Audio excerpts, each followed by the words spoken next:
இது சினிமாவில் இருக்கிற ஒவ்வொருத்தனையுமே கோழையாக்குறது குடும்ப கஷ்டம்தான்.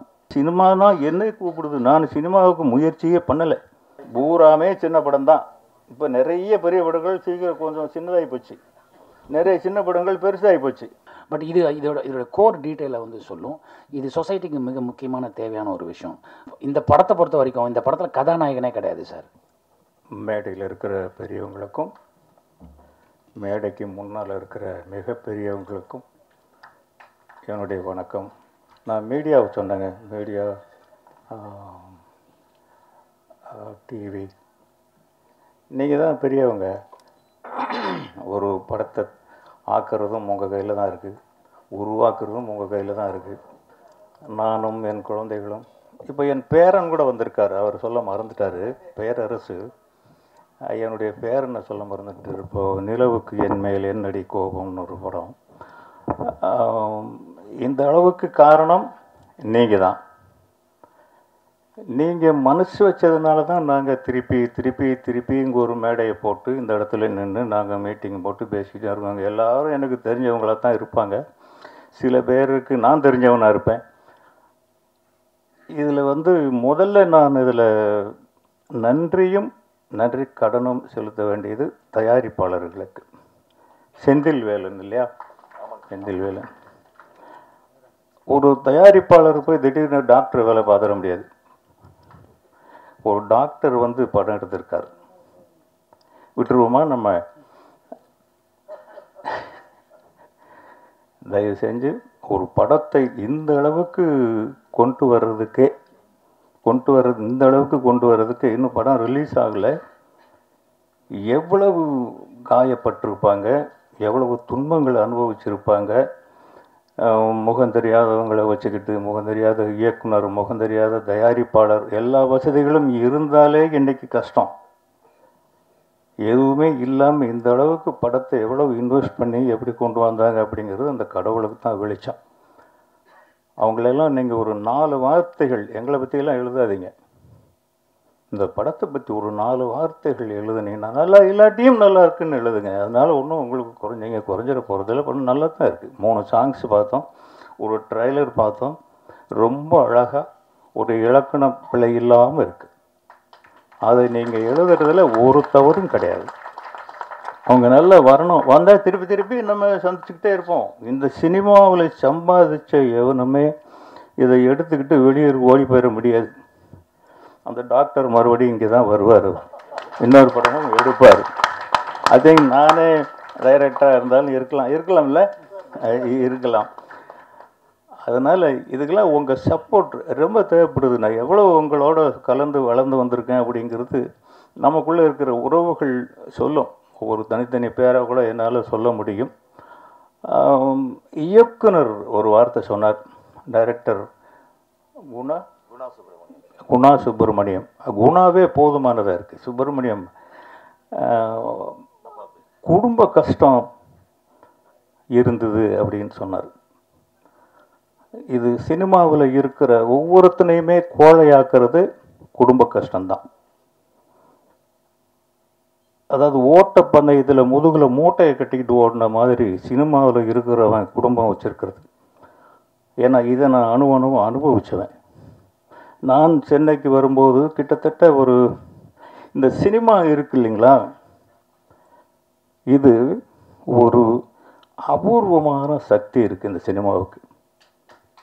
தனக்கு வேண்டியவர்களை தானே தேர்ந்தெடுத்து கொள்கிறது. நீ எந்த மூலையில் போய் இருந்தாலும் உன்னை விடாது. தகுதி இல்லாத ஒருத்தனை நீ எவ்வளவு முயற்சி பண்ணாலும் உள்ள நுழைய விடாது. அதுதான் சினிமா. இதுக்கு நானே ஒரு உதாரணமாக நிற்கிறேங்க. ஐ திங்க் 1979 78 வருஷம்னு நினைக்கிறேன். நான் அசல் பட்டி கேட்டான், 200% நாட்டுப்புறத்தான். நான் இங்கே இருக்கிற நாகரிகங்கள் எதுவுமே தெரியாது. பஸ்ஸில் ஏறி மதுரையிலேருந்து சென்னைக்கு வரணும். அது சென்னைன்னா என்ன, சென்னையில் யார் இருக்கா, எங்கே வழி இருக்குது, ஒன்றும் தெரியாது. வந்து பார்த்தா திடீர்னு போர்டை பார்த்தாக்கா சென்னை சென்னை சென்னைன்னு போர்டு, கடையுடைய போர்டுகள் இருக்குது. சென்னை சென்னை தான் தெரியும், அதுக்கு பக்கத்தில் இருந்ததை பார்க்கல, சென்னை வந்துருச்சே அப்படின்னு சட்டுன்னு இறங்கிட்டேன் அவசரமாக. இந்த பஸ்ஸு போயிடுச்சு. அந்த கையில் இருந்த விலாசத்தை கொண்டு போய் ஒருத்தர்கிட்ட காமிச்சேன். ஐயா இந்த விலாசம் எங்கே இருக்குது? அவர் என்ன இப்படி ஒரு மாதிரியாக பார்த்தார், லூஸை பார்க்குற மாதிரி சிரிச்சார். புச்சா? என்னடா புச்சாங்கிற, எந்த ஊர் புச்சா? ஊருக்கு புதுசான்னு கேட்குறாரு. ஆமாங்க. அட பாவி, நீ போகிறது இன்னும் 20 கிலோமீட்டர் இருக்குது. நான் போக வேண்டியது வண்ணாரப்பேட்டை. நான் இறங்குனது தாம்பரத்தில். கையில் இருக்கிறது ஒரே ₹1 நாணயம் தான் இருக்குது. வேறு வழியில் அங்கேருந்து பஸ்ஸில் ஏறினா பஸ்ஸுக்கு வண்ணாரப்பேட்டைக்கு 80 பைசாங்கிறான். மிச்சம் 20 நயா பைசா. இரவு 11 மணி. இப்போ கொஞ்ச நாளைக்கு முன்னாடி மழை பெஞ்சுது, அந்த மாதிரி மழை பெஞ்சிக்கிட்டே இருக்குது. டக்குன்னு இறங்குனா குப்புன்னு கண்ணு முன்னாடி திருப்பதி கோயில் மாதிரி வெளிச்சம். என்னடா இது அப்படின்னு பார்த்தா மகாராணி தியேட்டர். பாருங்க எவ்வளோ பெரிய சிக்னல் கிடச்சிருக்குன்னு. முதல் படி எடுத்து வச்ச உடனே கண் முன்னாடி மகாராணி தியேட்டர்னு நிற்குது. அந்த விலாசத்தை காட்டிக்கிட்டு, அப்போ நான் ரொம்ப ஒல்லியாக இருப்பேன், ஒரு குச்சிக்கு துண்டி போட்ட மாதிரி தான். இதை விட டபுள் கருப்பாக இருப்பேன். இப்போவும் கருப்பு தான். அப்போ என் மனைவி எப்படி தான் என்ன கல்யாணம் பண்ணிக்கிட்டாங்களோ தெரியல எனக்கு. அந்த மலையில் நனைஞ்சிக்கிட்டே அதை விசாரிச்சுக்கிட்டு அந்த விலாசத்தை போயிட்டுருக்கிறேன். திருப்பி பார்த்தாக்கா மறுபடியும் மகாராணி தியேட்டரே வருது. 2வது சிக்னல். என்னடா மறுபடியும் இதே தியேட்டர் வருதே. வந்த வழியை திருப்பி விசாரிச்சுட்டே போகிறேன். திருப்பி நான் போகிற விலாசம் வரல, மறுபடியும் மகாராணி தியேட்டரே வருது. இப்படி 3-4 தடவை போனால் என்னுடைய ட்ராமாவை ஒரு ரிக்ஷாக்காரர் பார்த்துக்கிட்டே இருந்தார். அவர்கிட்ட இந்த விலாசத்தை காமிச்சு, ஐயா இதில் கொண்டு போய் விடுங்க, நான் போக வேண்டிய இடம் அங்கேருந்து 100 அடி தூரம்தான் இருக்குது. அந்த மழையில் இதை நான் கண்டுபிடிக்க முடியல. அந்த ரிக்ஷாக்காரர் பார்த்து 50 பைசா கொடு அப்படின்னாரு. ஐயா இல்லையா 20 பைசா தான் இருக்குது.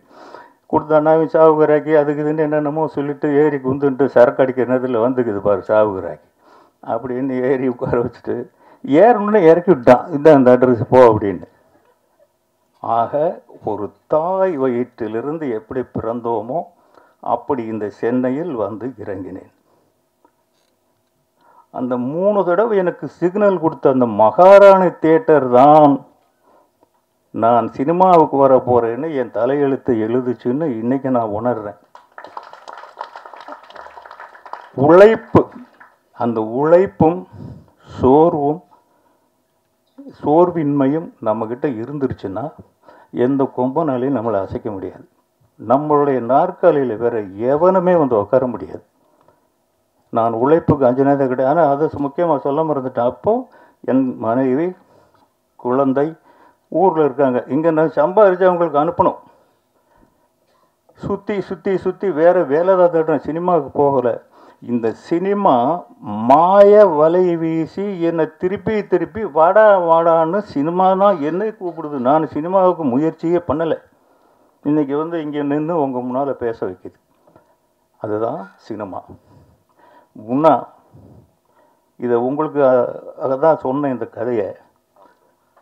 நீங்கள் வந்து அதுக்காக நீங்கள் வருத்தப்பட வேண்டிய அவசியம் இல்லை. அது வாழ்க்கை.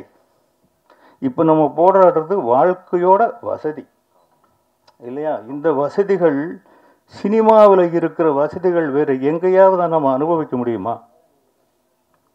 இந்த சினிமாவுக்காக நம்ம அவ்வளவு நன்றியோடு இருக்கிறோமா? இல்லை. இன்னைக்கு படம் எடுக்கிறதுக்கு எவ்வளவு பணம் இருந்தால் எனக்கு 100 தடவை சொல்கிறாங்க எங்கள் பசங்க, நீ படம் எடுப்பான்னு. வேணாம்ப்பா, போதும். யாரையுமே இன்னைக்கு வேலை வாங்க முடியல. ஒரு படம் ஆரம்பிச்சிட்டா அந்த ப்ரொடியூசர் 2 சொட்டு கண்ணீர் விட்டால் தான் அதில் வேலை செஞ்ச அத்தனை பேரும் சந்தோஷப்படுறான். எவ்வளவு இப்போ ஒரு 50 லட்சம் ஒரு படத்தில் போடுறோம்னா கிட்டத்தட்ட 15 லட்சம் அந்த படத்துக்கு போய் செலவானால் ரொம்ப பெரிய விஷயமா இருக்குது. அப்படித்தான் இருக்குது. இப்படி இருந்தும் ஏதோ தைரியத்தில் இந்த டைரக்டர் உங்களை நம்ப வச்சுருக்காரு. நீங்கள் வந்து படம் எடுத்திருக்கீங்க. அப்படித்தான் நீங்கள் ஆவீங்கன்னு நான் சொல்ல வரல. நீங்கள் நல்லா வருவீங்க, நல்ல மனசு இருக்குது உங்களுக்கான கதை பாட்டு. நீங்கள் பாருங்கள், நாங்கள் வந்து பஞ்சு மிட்டாய் சீலை கட்டின்னு இன்றைக்கி கூட 2 படத்தில் என் பாட்டு ஓடுது. அந்த மாதிரி பாட்டெல்லாம் எங்களுக்கு இன்றைக்கி அந்த பாட்டு எழுதுகிற வாய்ப்பு கொடுக்க வேண்டாமா? ஏன் கொடுக்கல, நீங்களே எழுதிட்டீங்களே. அந்த மாதிரி பாடல்கள், அந்த டூயட் எழுதுனது நீங்கள் தானே? அருமையான வார்த்தைகள் அது. ரொம்ப ஒரு கவிதை மாதிரி ரொம்ப அழகாக இருந்தது. ஏதாவது படம், இயக்கம், மியூசிக், அவர் ஒரு புதியவரா?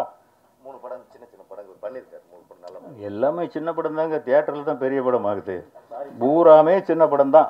இப்போ நிறைய பெரிய படங்கள் சீக்கிரம் கொஞ்சம் சின்னதாகி போச்சு, நிறைய சின்ன படங்கள் பெருசாகி போச்சு. அதனால் நல்லா பண்ணியிருக்கீங்க தம்பி, வெரி குட் மியூசிக். நான் சும்மா முகஸ்துதிக்கு சொல்லலை, ரொம்ப நல்லா பண்ணியிருக்கீங்க. ஃபோட்டோகிராஃபி நல்லா இருக்குது. கிரேடிங்கில் கொஞ்சம் கோளாறு இருக்குது போல் இருக்குது, இன்னும் கொஞ்சம் சரியாக வரல இதில். ஆமாம், படத்தில் வந்துடும்னு நினைக்கிறேன். அது ட்ரெய்லருக்காக கொஞ்சம் அவசரத்துக்கு எல்லாம் பண்ணுறது தான். நாங்களும் அதெல்லாம் பண்ணி தான் வந்திருக்கோம். அப்படி பண்ணுறது தான். நீங்கள் பட்ட கஷ்டங்களுக்கு, அதனால் நீங்கள் முதல்ல குடும்பம் இருக்குதுன்னு வருத்தப்படாதீங்க. முதல்ல கொஞ்சம் உங்களுக்கு என்னென்ன வயசு? சரி, அது ஒன்றும் பெரிய விஷயம் கிடையாது. நான் டைரக்டர் ஆகும்போது 39 வயசில் தான் நான் என்றாசாவன் மனசிலே படம் எடுத்தேன். எனக்கு கடவுள் ஒரு அனுகிரகம் என்ன கொடுத்தான்னா, இளையராஜாங்கிற ஒரு வரப்பிரசாதம் கிடைச்சது எனக்கு. அந்த காலத்தில் ஒரு மிடில் ஏஜ் கதை, அது ஒரு ஃப்ளூ கேட்டான் தி வால், இப்படியும் அப்படியுமான படம் தான் அது. அந்த காலத்தில் இளையராஜாங்கிற ஜாம்பவான் கிடைச்சாரு, ராஜ்கிரன்கிற ஒரு இஸ்லாமிய கடவுள் எனக்கு வரம் கொடுத்தாரு. இதெல்லாம் மீறி அந்த படம் ஜெயிச்சதுன்னா, அந்த படத்தை ரசிக்கிற ஆடியன்ஸ் அன்னைக்கு இருந்தாங்க. இன்னைக்கு எடுத்தால் ஓடாது அது. பட் இன்னைக்கு ஜனங்களுக்கு என்ன தேவை அப்படிங்கிறது இப்போ படம் எடுக்கிறவங்களுக்கு தான் வெளிச்சம், உங்களுக்கு தான் வெளிச்சம். 42ங்கிற வயசு நான் ஒன்றும் வெளியே சொல்லலை. அதனால் நீங்கள் நல்லா வருவீங்க. வேற என்ன சொல்கிறது, தயவு செஞ்சு மறுபடியும் நான் உங்ககிட்ட தான் வரேன். இந்த படத்தை பற்றி குறைகள் இருந்தாலும் கூட, குறைகள் எனக்கு தெரிஞ்சு குறைகள் இல்லை. குறைகள் இருக்குன்னு சொன்னால் அது மேதாவித்தனம் தான். தயவு செஞ்சு 2 நல்ல வார்த்தைகள் எழுதுங்க. இத்தனை தடவை நான் உங்களை கேட்க வேண்டியது கிடையாது, படம் என்னது கிடையாது. இருந்தால் கூட அவருடைய இடத்துல இருந்து உங்களை நான் ரெக்வஸ்ட் பண்ணி கேட்குறேன், 2 நல்ல வார்த்தைகள் எழுதுங்க. உண்மையிலேயே நான் இப்போ சமீப காலமாக எந்த விழாக்களுக்கும் போகிறதில்ல. ஃபஸ்ட்டு யாரோ ஒருத்தர் பேசினார், நான் சோன் பேசுகிறேன், ஒரு பேர் மறந்துடுச்சு. இல்லை நீங்கள் இயக்குனர் பேச சொல்லுங்கன்னு. அப்புறம் யாரோ ஒருத்தர் பேசினார், இல்லை இயக்குனரை பேச சொல்லுங்கள். அப்புறம் இயக்குனரே பேசினார். நான் இங்கே வந்ததுக்கு காரணமே, இது ஒரு சின்ன படம். நம்மளும் ஒரு காலத்தில் இப்படி இருந்து தான் வந்தோம். ஒரு சின்ன படத்துக்கு போய் 4 வார்த்தைகள் சொன்னால் மீடியா அப்புறம் நமக்கு தெரிஞ்சவங்களாக இருப்பாங்க, அவங்கக்கிட்ட நம்ம போய் ரெக்வெஸ்ட் பண்ணுவோம் அப்படிங்கிற ஒரு நல்ல எண்ணத்தில் தான் இங்கே வந்திருக்கேன். அதுக்காக ஒரே ஒரு 2 வார்த்தைகள், நல்ல வார்த்தைகள் சொல்லுங்கள். அந்த படம் ஒரு 4 நாள் போனோம், இன்றைக்கி 4 நாள் போனால் போதுமானது. 4 நாள் போனால் உங்களுக்கெல்லாம் ஒரு புண்ணியம் அதனால் கிடைக்கும். அவர் இன்னும் 2 படம் பண்ணுவார், மறுபடியும் நமக்குள்ளே தான் இருப்பார் அவர். எல்லா தொழில்நுட்ப கலைஞர்களுக்கும் அவங்க பாடினி, அவங்க பேரை புரிஞ்சுக்கிறதுக்கு ஒரு 5 நிமிஷம் வச்சுங்க. பார்த்த உடனே ஒருவேளை ஒரு பாம்பே பொண்ணாக இருக்கும்னு நினச்சிட்டு இருந்தேன். பாடினின்னாங்க. ஓ பாடினி குப்தா, பாடினி ராவுன்னு இருக்கும் போல இருக்குன்னு நினச்சேன். அம்மா உங்கள் பேர் திருப்பி சொல்லுங்கள். இல்லை அப்படின்னு நினச்சேன். இப்போ பாடினி குமார்னு சொன்னாங்க. தமிழ் பொண்ணு அழகாக தமிழில் பேசிட்டாங்களே, அதுவே உங்களுக்கு பாதி சக்ஸஸுங்க. ஒரு ஹீரோயின் தமிழ் பேசிட்டா. நட்டி, உங்களை நான் பாராட்ட வேண்டிய அவசியம் இல்லை. இப்போ கீழே பேசிகிட்டு இருக்கும்போது அவர் தான் இந்த கதையை பற்றி சொன்னார். நான் என்னங்க சீசான்னு நான் சீசான்னா தமிழில் இன்னொன்று இருக்குது, பாட்டிலு. அப்படி தான் நான் புரிஞ்சுக்கிட்டேன். சீசான்னா அப்படி தான் ஒரு மீனிங் இருக்கும் போல் இருக்கு அப்படின்னு. அவர் ஒரு அருமையான கதை சொன்னாருங்க. வாழ்க்கையில் இது வரைக்கும் நான் கேட்டதும் இல்லை, எந்த படத்துலையும் பார்த்ததும் இல்லை. அப்படி ஒரு லைன் அது. ஒரு மருத்துவர் தன்னுடைய அனுபவங்களை, அதாவது தன்னுடைய அனுபவம்னு அவர் வாழ்க்கையில் பட்ட அனுபவம் இல்லை, சொசைட்டியில் சந்தித்த அனுபவங்களை கலெக்ட் பண்ணி இது பொதுமக்களுக்கு போய் சேரணும். பணம் சம்பாதிக்கணுங்கிறது இல்லை, அதுக்காக யாரும் பணம் கொடுக்காம படத்தை ரிலீஸ் பண்ண போகிறதில்ல. அந்த பொதுமக்களுக்கு அந்த அனுபவங்கள் போய் சேரணுங்கிற ஒரு ஆராய்ச்சி தான் அந்த படம். அவர் சொல்லும்போது கேட்கும்போதே பயமாக இருக்குது. அவர் படத்தில் இருந்து, ஆனால் ட்ரெய்லர்லேயும் அதில் அது தெரியல, படத்தில் தெரியும்னு நினைக்கிறேன். இங்கே வந்திருக்கிற எல்லாருக்கும் நன்றி, இதில் உழைச்ச எல்லாருக்குமே நன்றி. உங்களுக்கு வெற்றி பக்கத்துலேயே இருக்குது. நன்றி, வணக்கம். ரொம்ப நேரம் அப்படியே உட்காந்து கொஞ்சம் கஷ்டமாக இருந்தது. வந்திருக்க எல்லாருக்கும் என்னுடைய வணக்கம். குறிப்பாக மேடையில் இருக்க ஜாம்பவான்கள், Kasthuri Raja sir, Rajan sir and Perarasu sir, நண்பர் மைக்கேல் அவர்கள். ஸோ இதெல்லாம் இவங்க வாழ்த்து வந்ததுக்கு என்னுடைய மனமார்ந்த நன்றியும் வணக்கமும். இந்த படத்தில் ஒரு முக்கியமான விஷயம் நான் சொன்னேன்னா, முதல்ல நான் இந்த சம்மந்தமாக மீட் பண்ணது இயக்குனர் குணா அவங்கள. அவங்க ஒரு 1.5 மணி நேரம், ஒரு 2 மணி நேரத்துக்குள்ளே இந்த கதையை சொன்னாங்க. கதையை கேட்டுகிட்டே வந்தேன். போக போக போக போக நல்லா இருக்குன்னு சொல்லிட்டு முடிச்சதுக்கப்புறம் அப்படியே ஒத்து பார்த்தேன். அவரை, என்ன சார் பார்க்குறீங்க, எதுவுமே சொல்லலைன்னு கேட்டார். எப்படி இந்த கதையை நீங்கள் பண்ணீங்க, எப்படி உங்களுக்கு இது தோணுச்சு அப்படின்னு கேட்டேன். அப்போ சொன்னார், அந்த சில டேர்ம்ஸ் எல்லாம் யூஸ் பண்ணார், அதெல்லாம் பர்ஃபெக்டாக இருந்தது. மெடிக்கல் டேர்மாக இருக்கட்டும், இதெல்லாம் இருக்கட்டும். எங்கேருந்து இதை பிடிச்சிங்க? ஏன்னா அவரை நான் பார்க்கும்போது அவர் என்கிட்ட ஓப்பனாக என்ன சொன்னார்னா, நான் சார் யார்கிட்டையுமே ஒரு ப்ராப்பர் அசிஸ்டண்ட்டாக நான் ஒர்க் பண்ணல சார், நான் ஜென்ரலாக அப்சர்வ் பண்ணி தான் சார் நான் டைரக்டராக போகிறேன் அப்படின்னார். பரவாயில்ல சார், இதில் என்ன இருக்குது, நீங்கள் பண்ணுங்கள், கதையை சொல்லுங்கள், அப்புறம் கேட்கலாம்னு சொன்னதுக்கப்புறம் தெரிஞ்சுது. அப்போ தான் சொன்னார், இந்த படத்தோட முக்கியமான கதை எங்களுக்கு எங்களை ப்ரொடியூசர் சார் தான் சொன்னாங்க, அவரோட கதை அவருடைய கதை, இதில் நான் ஸ்க்ரீன் ப்ளே தான் பண்ணியிருக்கேன் அப்படின்னு அவர் சொன்னார். நான் உடனே சொன்னேன், இந்த படம் பண்ணலாம் சார் அப்படின்னு. ஏன்னா அந்த கதையை அவ்வளோ சாதாரணமாக சொல்லிட முடியாது. அந்த கதையை அப்படி யோசிக்கிறதும் ஒரு கஷ்டமான விஷயம். பைப்போலார் டிஸார்டருங்கிறது ஆக்சுவலாக எல்லாருக்குள்ளேயுமே இருக்குது. அது ஆழ் மனசில் போய் உங்களை சிதைக்கும் போது உங்களுடைய வெளிப்பாடு உங்களுக்கு என்ன நடக்குதுன்னு உங்களுக்கு தெரியாது. அது என்ன ஆகும், எப்படி கடத்தும் ஒரு மனிதனை, எந்த இடத்துக்கு கடத்தும் ஒரு விஷயம் இருக்குது. அது எதில் வேணாலும் வரலாம். உதாரணத்துக்கு இந்த படம் ஷூட்டிங் நடக்கும்போது குணா அவர்களுக்கு ரொம்பவே உடம்பு சரியில்லாமல் போச்சு. பட் அவர் அதையும் மீறி லொக்கேஷனில் இருந்து தனக்கு உடம்பு சரியில்லை, அப்படி ஷூட்டிங் பண்ணிகிட்டே இருந்தார். நான் கூட கேட்டேன், வேணா ஒரு வாரம் பிரேக் எடுத்துக்கோங்க, நீங்கள் வேறு ஏதாவது பிரச்சனை வந்துட போகுது, நீங்கள் டாக்டர் ஒரு தடவை பார்த்துங்கன்னார்.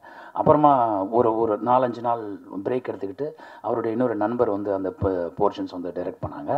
ஸோ அதை நான் பார்க்கும்போது எனக்கு இந்த கதையை கேட்டோன்னா தான் ஞாபகம் வந்தது. அந்த பைப்போலார் டிசீஸ் அப்படிங்கிறது மட்டும் இல்லை, இப்படி நம்மளுக்குள்ள ஒரு மனச்சிதைவு ஏற்படுற எல்லாமே ஒரு ரிஸ்கான விஷயம்தான். அவர் அது என்னால் ஷூட்டிங் நின்றுமோ அப்படிங்கிற பயத்தில் உருவானது தான் அவருக்கு. அது தனக்குத்தானே அந்த இதை டெவலப் பண்ணிக்கிட்டாரு. ஸோ முக்கியமான விஷயம் இந்த கதை. ஏன்னா இது சொசைட்டியில் இப்படி ஒரு ப்ராப்ளம் இருக்குங்கிறது நிறைய பேருக்கு தெரியாது. ஒரு காலத்தில் சில மலையாள படங்களில் தான் நான் அந்த மாதிரி பார்த்துருக்கேன். அப்படி இந்த மாதிரி விஷயத்தை ஹேண்டில் பண்ணது கொஞ்சம் ரொம்ப நாளைக்கு முன்னாடி ரொம்ப லைட்டாக ஹேண்டில் பண்ணியிருப்பாங்க. மனசுக்குள் மத்தாப்புன்னு ஒரு படம். பட் இதோட கோர் டீட்டெயிலை சொல்லும். இது சொசைட்டிக்கு மிக முக்கியமான தேவையான ஒரு விஷயம். ப்ரொடியூசர் செந்தில்வேலன் சார் இன்னும் 5-6 கதைகள் வச்சுங்க சார், எல்லா கதையிலையுமே நடிக்கிறேன் சார், கவலைப்படாதீங்க சார். அதே மாதிரி பேரரசு சார் கண்டிப்பாக நான் சினிமாட்டோகிராஃபி பண்ணிடுறேன் சார், 2025 பண்ணுறேன் சார். நான் ஒரு நல்ல கதைக்காக வெயிட் பண்ணிட்டுருக்கேன் சார். அந்த கதையை நான் தோளில் சுமக்கக்கூடிய மாதிரி இருந்ததுன்னா என்னால் பண்ண முடியும் சார். அந்த இதுக்காக தான் சார். ஏன்னா இவ்வளோ படங்கள் பண்ணிட்டோம், அதுக்கப்புறம் ஜஸ்ட் ரோல் கேமரா, அதில் எனக்கு காசு கொடுக்குறாங்கன்னு பண்ணுறது என் தொழிலுக்கு நான் நடத்துகிற ஒரு கஷ்டமான ஒரு விஷயமாக தான் பார்க்குறேன். அது அதனால தான் நல்ல கதைக்காக வெயிட் பண்ணுறேன் சார். அதே மாதிரி நல்ல கதையை சொல்கிறார் குணா சுப்ரமணியன் மாதிரி டைரக்டர்ஸ். அது நான் எப்படி வேண்டான்னு சொல்கிறதுன்னு எனக்கு தெரியவே இல்லை. அஃப்கோர்ஸ் நான் ஒரு போலீஸ் ஆஃபீஸர் தான், இதுக்கு முன்னாடி போலீஸ் ஆஃபீஸராக பண்ணியிருக்கேன். பட் இந்த போலீஸ் ஆஃபீஸர்கிட்ட ஒரு இம்பார்ட்டண்ட்டான ஒரு விஷயத்தை சொல்லி அந்த விஷயத்தை கடத்துறாரு பாருங்க, அது எனக்கு ரொம்ப பிடிச்சிருந்தது. குணா அவர்கிட்ட எனக்கு பிடிச்ச விஷயமா அவருடைய தமிழ். குணா ஆக்சுவலாக மல்டி டேலண்டட் பர்சன். அவரால் பார்த்தவங்கள படம் வரைய முடியும்.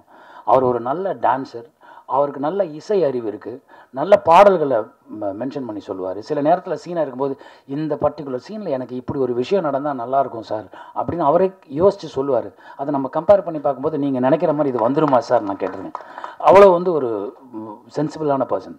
அதோடு இல்லாமல் என் கூட நடித்த நண்பர்கள் ருசோ, நிஷாந்த் ரோசோ ஆக்சுவலாக இந்த படத்தை பொறுத்த வரைக்கும் இந்த படத்தில் கதாநாயகனே கிடையாது சார். இந்த கதையை தான் இந்த படத்துடைய கதாநாயகன். அதில் முக்கியமான விஷயம் என்னென்னா எல்லாமே கதாபாத்திரங்கள் தான் சார். அவரோட அந்த ரோலை எனக்கு கொடுத்துருந்தாருன்னா தெரிச்சு ஓடிட்டு இருப்பேன், நான் வரவே இல்லை இந்த விளையாட்டுக்குன்னு. அவ்வளோ அருமையாக பண்ணியிருந்தார் அந்த ரோலை. அதை பண்ணுறது ரொம்ப கஷ்டம். ஒவ்வொரு ஸ்டான்ஸ்க்குமே நீங்கள் எக்ஸ்பிரஷனை மாற்றணும், பாடி லாங்குவேஜை மாற்றணும், பல கஷ்டங்கள் இருக்குது. உங்களை ஆக்சுவலாக பைப்போலார் டிசீஸால் பாதிக்கப்பட்ட மனிதராகவே அவர் வாழ்ந்துட்டாருன்னு அந்த படத்தில் சொல்லணும். அதே மாதிரி பாடினி குமார், அவங்களுக்கு இது 2வது படமோ என்னவோ தான். அவங்க அவங்களுக்கு எனக்கு ஸ்க்ரீன் ஷேர் பண்ண முடியலனாலும் அவங்களோட ஃபுட்டேஜை நான் பார்த்தேன். எப்படி இவ்வளோ ஃபாஸ்ட்டாக பண்ணாங்க, எவ்வளோ டைம் எடுத்து டேரக்டர் கிடையாது, ஒரு 70 டேக் இல்லை சார், ஒரே டேக்கில் முடிச்சிட்டாங்க சார் அவங்க எல்லாத்தையும். அவ்வளோ அருமையாக பண்ணியிருந்தாங்க. 2வது அவங்க தமிழ் ரொம்ப அருமையான தமிழ். இந்த பாடினின்னா என்ன நிறைய பேருக்கு காக்கை பாடினியான்னு கேள்விப்பட்டிருக்கீங்க இல்லையா, அந்த பாடினி தான் அவங்க, அப்படி வச்சுக்கிங்களேன் நீங்கள். ஸோ அதாவது சில விஷயங்கள் வந்து சில பேர்ட்ட ரொம்ப ஒரு கஸ்தூரி ராஜா சார் எனக்கு ரொம்ப பிடிச்ச விஷயம் அப்படின்னா, நம்ம டேலண்ட்டாக இருக்கோங்கிறது வந்து வேறு விஷயம், அந்த டேலண்ட்டை ஐடென்டிஃபை பண்ணுறதுன்னு இருக்குல்ல, கஸ்தூரி ராஜா சார் தான் தமிழ் சினிமாவில் வந்து ஐடென்டிஃபை பண்ணி பல பேர் இன்ட்ரடியூஸ் பண்ணி வச்சுருக்காரு. அதே மாதிரி வந்து பேரரசு சார், அவர்கிட்ட வந்து எப்போவுமே ஒரு அவரோட படங்கள் பார்த்தீங்கன்னா படபடன்னு இருக்கும், ஆனால் அந்த எமோஷன் செம்ம ஸ்ட்ராங்காக இருக்கும். அதுதான் வந்து அவரோட பெரிய ப்ளஸ், பேரரசு சாரோடைய ப்ளஸ். ஸோ இந்த மாதிரி ஒவ்வொருத்தரும் வந்து மைக்கேல் போகுமிடம் இது தூரமில்லை எனக்கு ரொம்ப பிடித்த படங்களில் ஒன்று Michael sir, and that is really great. அந்த இந்த மாதிரியான சில விஷயங்கள்லாம் ஒவ்வொருத்தர்கிட்ட நம்ம கற்றுக்குறோம். ஸோ அந்த மாதிரி இதுலேருந்து நிறையா விஷயங்கள் நான் கற்றுக்கிட்டேன். கூடிய சீக்கிரம் இந்த சரண் இந்த படத்தை ஆக்சுவலாக சொன்னார்ல ப்ரொடியூசர் சார் வந்து தீபாவளி பேண்ட்டை பொங்கலுக்கு கொடுக்குறாருன்னு, ஆனால் இந்த கதைக்கு வந்து அவர் அந்த மியூசிக் அவ்வளோ யோசிக்கிறதுக்கு டைம் இல்லை, நான் பண்ணுறது ரொம்ப கஷ்டம் சார். எல்லாராலையும் ராஜா சார் இட முடியாது பார்த்த உடனே சீன் மியூசிக் போடுறதுக்கு, ஆனால் நீங்கள் ரொம்ப அருமையாக எஃபர்ட் எடுத்து பண்ணிட்டீங்க brother. Same with cinematographers Perumal and Manivannan ரொம்ப அருமையாக பண்ணியிருந்தாங்க, எல்லா டெக்னீஷியனும் சரி. அண்ட் முக்கியமான விஷயம் மேடம் சுகுணா மேடம் வந்து அவங்க வந்து ஆஸ் அன் எக்ஸிக்யூட்டிவ் ப்ரொடியூசராக அவங்களுக்கு சினிமா வந்து தூரம் இருந்து பார்க்குறாங்கன்னு நினச்சேன். ஆக்சுவலாக ரொம்ப சீக்கிரமே அவங்க அதை கற்றுக்கிட்டாங்க. ஒரு வாரத்துலேயே அவங்களுக்கு இந்த டேர்ம் டெர்மாலஜிலாம் புரிஞ்சு போச்சு. ஸோ ஈஸியாக ஹேண்டில் பண்ண ஆரம்பிச்சிட்டாங்க. அதுக்கு ப்ரொடக்ஷனுக்கு ரொம்ப தேங்க்ஸ் சொல்லணும். And as well assistant directors, இந்த ஸ்கிரிப்டை ஹேண்டில் பண்ணுறது கஷ்டமான ஒரு விஷயங்க. அவங்க எல்லோரும் அதுக்கு எடுத்த எஃபர்ட்டு. அண்ட் அதே நேரத்தில் இந்த ஒரு கிவன் பட்ஜெட்டில் ஒரு படத்தை பண்ணணும், அது கிவன் டேஸ்க்குள்ளே முடிக்கணுங்கிற ஒரு நிர்பந்தம் இவங்ககிட்ட இருந்தது. பட் அந்த நிர்பந்தத்தை வந்து ரொம்ப சர்வசாதாரணமாக கடந்து போனாங்க. இது யார்கிட்டையுமே அசிஸ்டன்ட் டைரக்டராக ஒர்க் பண்ணாத ஒரு குணா சுப்ரமணியன் வந்து இவ்வளோ அழகாக எக்ஸிக்யூட் பண்ணுவார்னு எனக்கு தெரியவே தெரியாது. எங்கிட்ட ஒரு கதை சொல்லும்போது கூட கட் பண்ணா சார் க்ளோஸில் கேமரா என்ன ஆகுதுன்னா அங்கேருந்து புல் பேக் பண்ணால் இங்கேருந்து ட்ராலி இப்படி போகணும் அப்படிலாம் சொல்லுவாங்க. அவர் அப்படிலாம் சொல்லவே இல்லை, நார்மலாக கதையாக சொன்னார். அதுவே எனக்கு ரொம்ப பிடிச்சிருந்தது. ஸோ அசிஸ்டன்ட் கேமராமேன்ஸ் எல்லோரும் வந்து ரொம்ப அழகாக ஒர்க் பண்ணாங்க. இந்த படம் வெற்றி அடையணும்னு நான் நம்புகிறேன். அந்த படத்தை நீ எடுத்து போய் சேர்க்குறது வந்து உங்கள் கையில் இருக்குது. நீங்கள் தயவு செஞ்சு எடுத்து போய் சேர்த்துருங்க. Thank you so much. பி பாடல். தேங்க்யூ.